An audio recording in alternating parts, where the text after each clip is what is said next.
Welcome back to the Shop Mini RC, everybody. I'm Ken, and today we are looking at the Hobby Plus CR18P Evo Pro, and we're going to be comparing it to the other CR18Ps that have come previous, basically the lineage of this guy, and then we'll compare it to some of the other rigs out there just from a size standpoint, maybe talk about it a little bit. We've had a lot of questions about comparing this truck to other trucks just from a size standpoint. And so we figured we'd do a little quick video and show you what it's about. Now, before we get into the CR18Ps, make sure you like, subscribe, share, hit that notification bell, all those things you do for videos and channels you want to support. We appreciate every subscriber. It's just a click for you, but it means the world to me and all of our channel members. We have a channel member program where you get to see videos early before anybody else with no ads, things like that. There's also other perks, priority responses and stuff like that, depending on what level you go with. Anyway, check that out if you're interested. Yeah, let's go ahead and get into the CR18Ps and show you the difference. So let's look at the evolution of the CR18P. The CR18 is a non-portal version, and then we have all these are Ps, which are portal versions. This is the regular CR18P, non-Evo, non-Pro. You can see we're running a much smaller motor. It is very low COG, but it does mean that we can't run a full 4-link suspension. So that's a downside. It also still does hit on the motor just a little bit. These shocks are just regular friction dampener shocks. They are, I'll say it right now, not good at all. Very bouncy. Just very, very budget shocks. The tires are decent, but they are much smaller, obviously. These are more trail rigs. You also, a huge difference, have servo on chassis versus servo on axle. And you have that even on the Evo here. So the Evo is very similar. It's pretty much the same chassis rails, except now we have a 2-speed and the shift servo. Okay, same shock dampers. The motor is higher up, which does raise your center of gravity, but it gives you a ton more clearance. So now you can run a full 4-link if you wanted, but they still ran a 3-link here for whatever reason, probably because it was just a move to the different transmission from here to here. Okay. But definitely an upgrade in the motor, upgrade in the transmission. You can see our battery location is still in the rear, but they did move it. I think we changed this a little bit, actually. We moved our battery forward on this battery tray. So there's a little bit of a change there. But either way, the battery is in the back here, whereas here they move the battery up to the skid, which is nice. They also move the electronics to the back here. You can see they were up front, but they had to make room for servo on axle, as well as this giant motor here. The axles are going to be exactly the same on the Pro versus, well, on all three of them. So all three of them are going to be running the exact same axles. They're all the CR18P portal axles. But again, now we've got upgraded shocks. We've got the skids, the side skids. We've got the bigger motor, 2 speeds over here, 1 speed over here. Definitely a huge motor here. You can take this motor and it'll pop right into here if you did want to make a little bit smaller motor to help lighten up a little bit the weight and give you some more clearance underneath. You could swap that over. There's also brushless upgrades, obviously, for this from people like Furitek. What else? Our drive shafts. I believe our drive shafts on this guy are full plastic drive shafts, which is interesting because we have metal ball joints in there. The actual ball joint is metal in both of these, but in this guy, I believe it's plastic. But the drive shaft is beefier. It's a much beefier drive shaft. So probably going to be a little bit more durable there. This is a 3-piece drive shaft. You can see there's the center male piece versus these guys are just single or 2 pieces, front and rear. You can also see how beefy it is. Look at that. It looks shorter. It's not shorter. It's the same length as this. It's just much beefier on the U-joint portions. So that's a good upgrade for sure. But again, the big things here are going to be the bigger motor, servo on axle, which is huge, right? A lot of people have to convert these guys from the chassis mounted servo to the servo on axle. The benefits of the servo on axle are it puts weight on your axle versus weight on your chassis, and you always want to have the weight as low as possible. So this gets it even lower, and you want it unsprung. You don't want the weight on the chassis having to be supported by your shocks because that creates body roll and things like that. Having the servo mounted on the chassis is the most performance-based location you can put a servo, especially if you start to upgrade your servo and put like a heavier aluminum servo, things like that. It's going to be a benefit. A heavier servo will be a benefit here versus a detriment here. So huge upgrade by going servo on axle. Huge upgrade with the oil-filled shocks. The big motor, that's debatable whether you want a lot of speed and torque or lower profile, lighter, and more clearance. So that's kind of a wash there. You can go either way. The skids, huge upgrade by being able to put our battery on the skid, move it forward. We love that. And then just getting the whole thing lower. These chassis, I mean, this is also a huge upgrade. Look at the chassis difference, right? Much higher performance chassis, angled skid, more shock mounting positions, ultra lightweight aluminum. Yeah, definitely an upgrade there. And one last thing that's huge, right, other than the wheels and tires, because we forgot to mention that. There's a big difference there.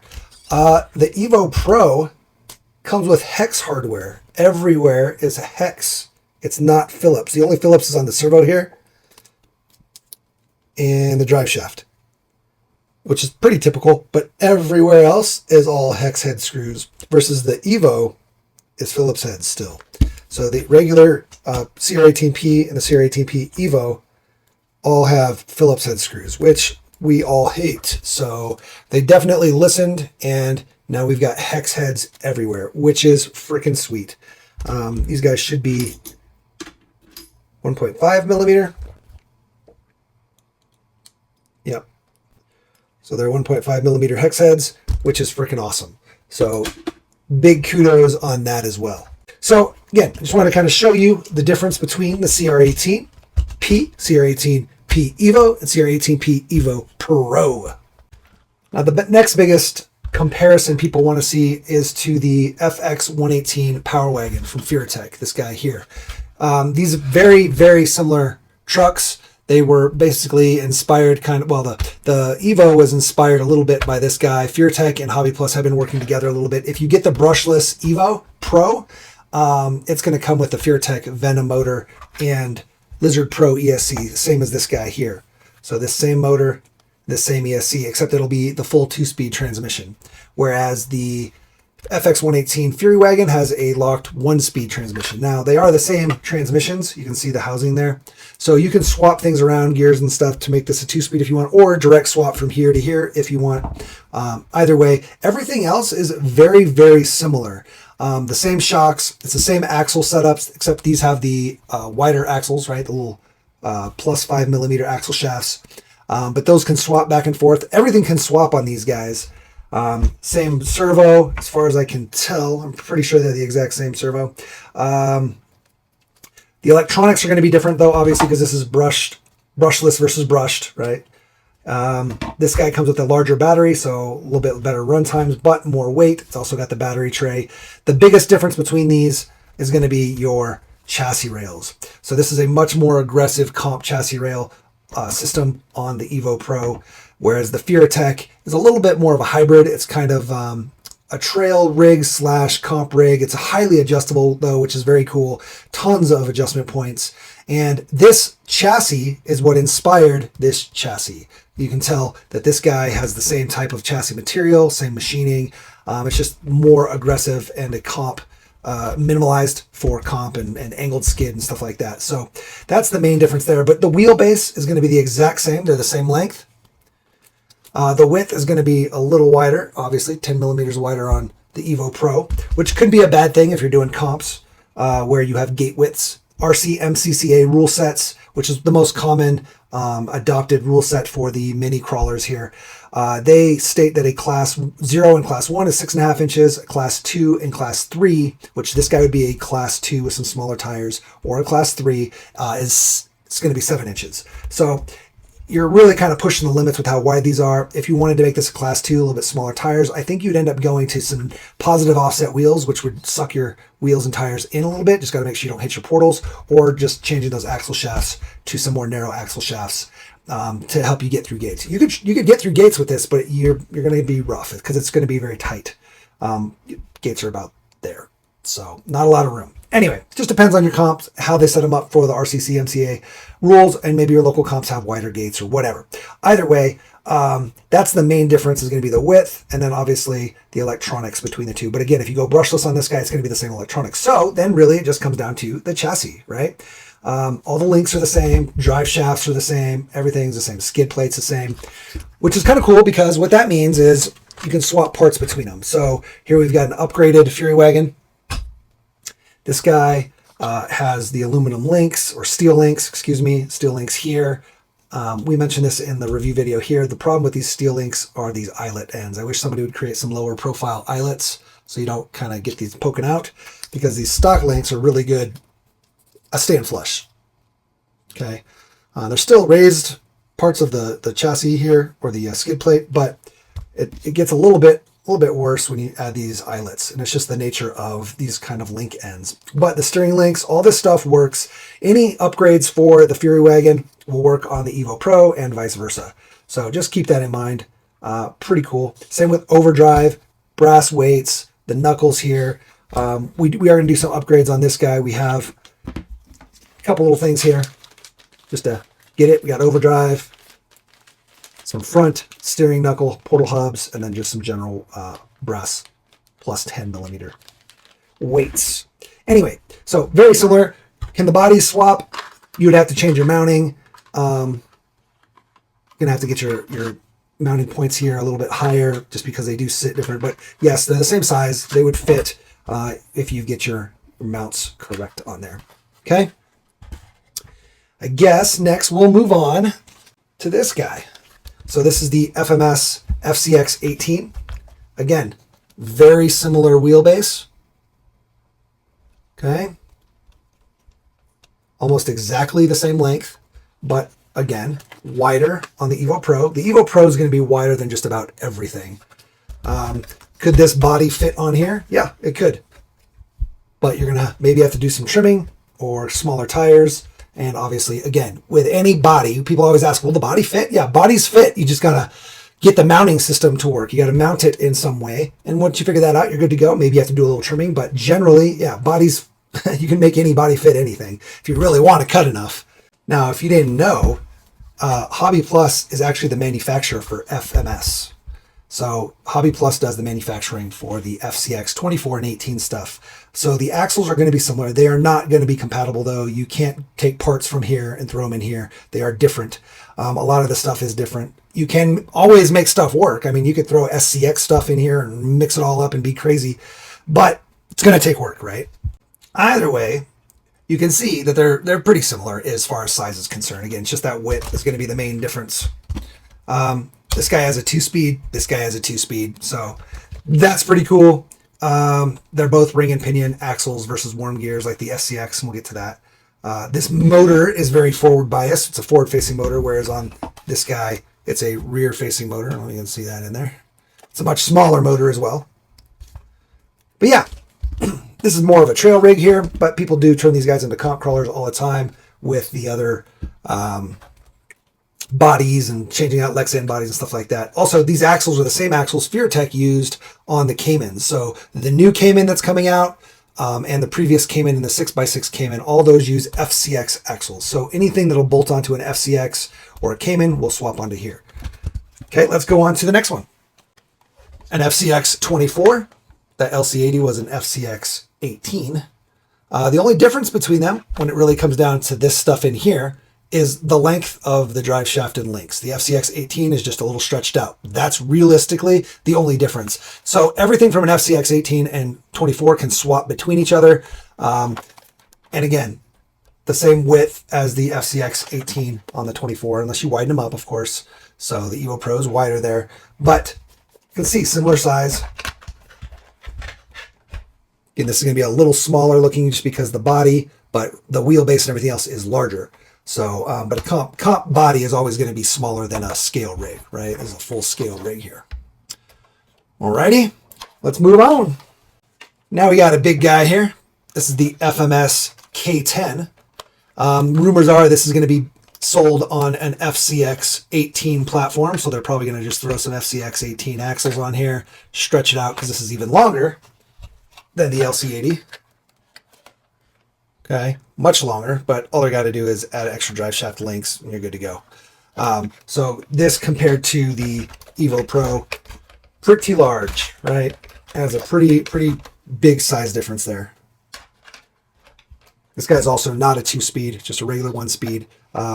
They're very cool looking trucks, but the FCX platform is way better than their older scale platform. This is servo on chassis, which is good for scale, but not ideal for performance. So everybody's pretty stoked to see this guy come on an FCX 18. So we'll have the 2-speed hopefully, and all the cool stuff that FCX 18s and 24s have, and the aftermarket support. SCX 24. These guys actually look very similar in size when it comes to the body and the scale of the body, right? Like this could almost be thrown right on there, no problem. I mean, it can be. You just gotta, again, mount it. Let's see here. So Gladiator length, boom. Gladiator is actually a little bit longer when it comes to the length compared to the body when you compare it to this, but the actual truck itself is longer. On the Pro, I'm saying here it looks like this is longer. But you can see how far out the rear axle is compared to the wheel well. So that's why, but this body would work great on an SCX 24 Gladi. The width is a huge difference. Look at that. And that's what we're talking about when we're talking about comps and gates. When a lot of people, again, this is a totally stock rig, so a lot of people widen these guys a little bit, but look at how much wider that Evo is. Crazy, right?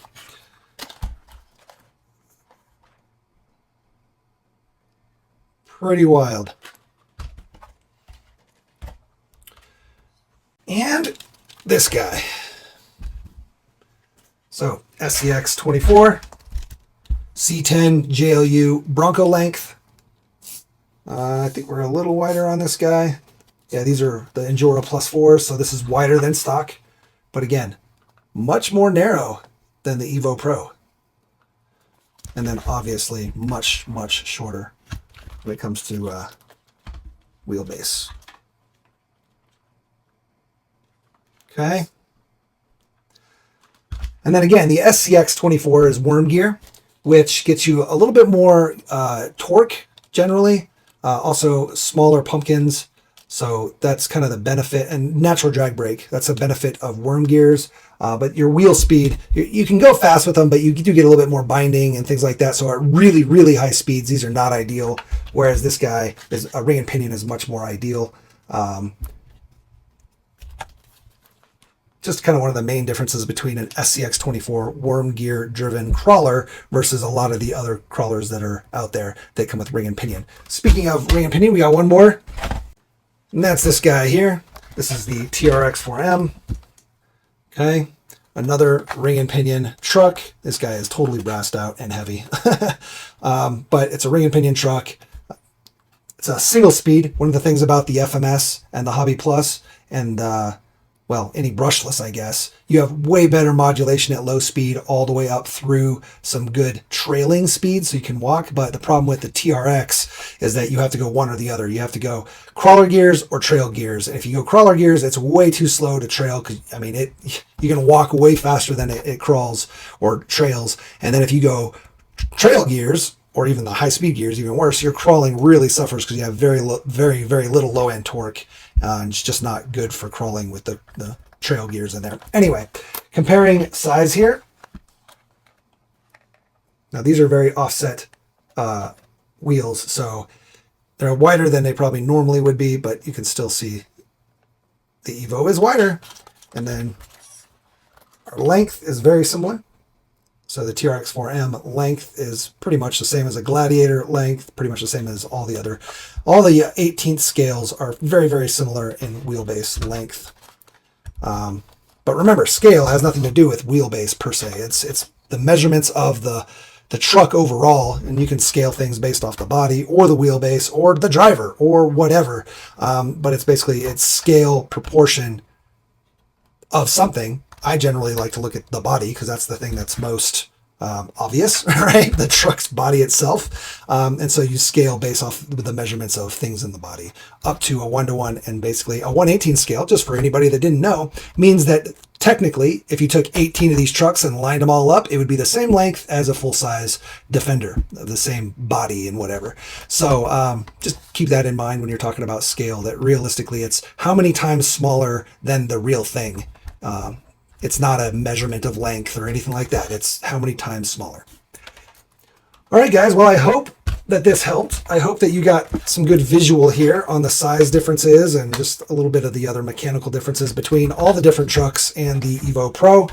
I know this guy is super popular right now, and for good reason. This truck is amazing. It's for the price point, it's so capable. It's ridiculous. It's basically our first fully comp ready to run, where it's got a comp style body, a comp style chassis, most importantly. The Power Wagon, Fury Wagon from Furitek was the closest thing up until this guy here. The thing that really holds this back from being a very, very, very good comp rig is the chassis. It's too long. It grabs on a lot of things.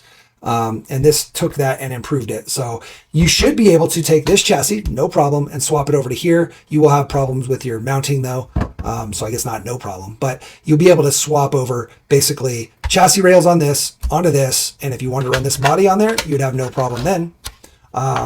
But yeah, all the stuff should be very interchangeable. So again, Fury Wagon, amazing truck as well. They're just different in their chassis for the most part.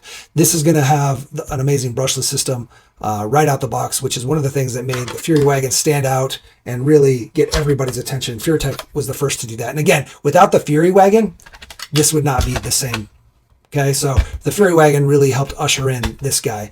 And again, I'm sure we're going to see more improvements on all the platforms, just trying to play catch up and keep up and see who the winner is on best RTR. But these two guys right here, in my opinion, hands down the best RTRs you can get right now for the price. Brushless RTR, pretty much the only brushless RTR, unless you're talking about the Cayman, which is $400, right? So under $200 there, and then right around $160 there for the brush version of this. There are some places you can get brushless versions of this, again, which is the Furitek system in there, but it's outside the US. Hobby Plus is not selling the brushless systems in the US, so you'd have to order from some of the different places that are overseas if you're inside the US to get the brushless system. Anyway, I hope this helped you guys. I really appreciate you sticking around. They always go longer than I expect. I was like, oh, this will be a 10-minute video. It's not, but thank you for sticking around, and put something awesome in the comments below. Why don't you put something awesome, what your favorite truck is of these trucks? I know we're gonna get a lot of this, but maybe what's your second favorite outside of the Evo Pro? Do you have one of these trucks, and what do you love about it? I appreciate it, guys. Make sure you like, subscribe, share, hit that notification bell like we said. And yeah, we're going to do upgrades on this, so that's why it's important to hit that notification bell and subscribe so you know when those videos go live and you can see the upgrades, these guys here, and probably some more running footage and all that good stuff. All right, guys, take care. Get out there, do something awesome. Build a car, build a course, build a community, and then smash it, crash it, and bash it, but don't break the expensive parts. Peace.